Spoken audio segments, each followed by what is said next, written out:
Continuing self-education. Thank you so much for your helpful series. I have learned more from you about Scientology than I ever did from reading Hubbard's books.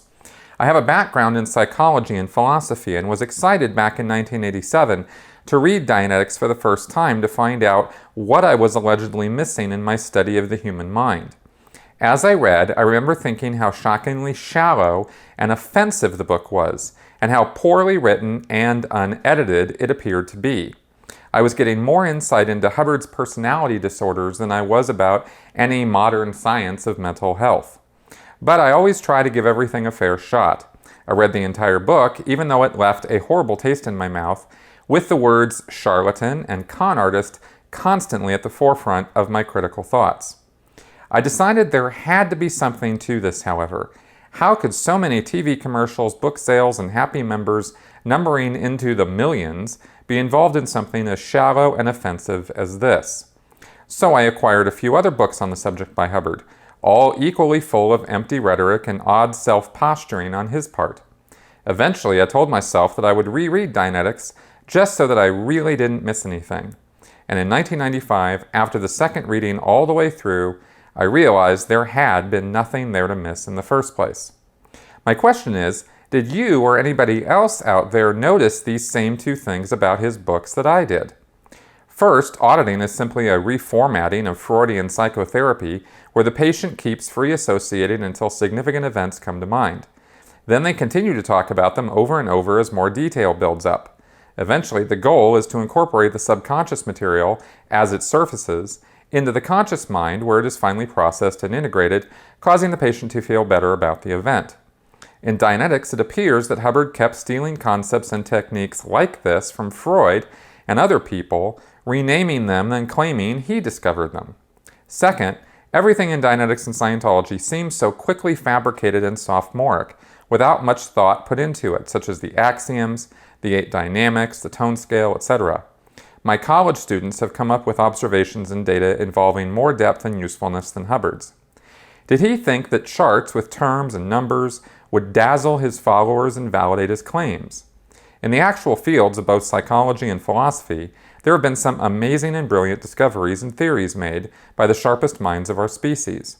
But Hubbard's terms, charts, scales, and approaches seem like a poor man's attempt to explain something that is irking him. A poor man's religion which costs a rich man's estate. Perhaps their more accurate motto? Anyway, could you comment on these two observations? Keep up the great work, Chris. Yeah, I wanted to read this actually in such detail. That's a long question and series of observations, and I wanted to go over that because this is a critical thinker view of Scientology, the kind of person who doesn't easily get hoodwinked by it. And it's a contrast to the people like myself and my parents and other people who did get hoodwinked by it because they did not apply critical thinking to what they were reading, and they got caught up in the commercialism of it and the millions, the lies of, there's so many people doing this and it sounds so good and it sounds so amazing. And even this man who, was critically reading the material thought to himself, my God, there must be more to this. And I'm assuming man, sorry, it could be a woman. Anyway, that is the difference between a critical thinker and a non-critical thinker when it comes to this or anything else. Is this person is clearly educated on philosophy and psychology, had some background with it, could recognize that Hubbard was simply a plagiarist and copier and liar, and also that he was kind of into self-promoting himself while talking about this, which he does all over the place. Now, to somebody who is not critically thinking about these subjects, they fall for this stuff, right? Other people, me, right?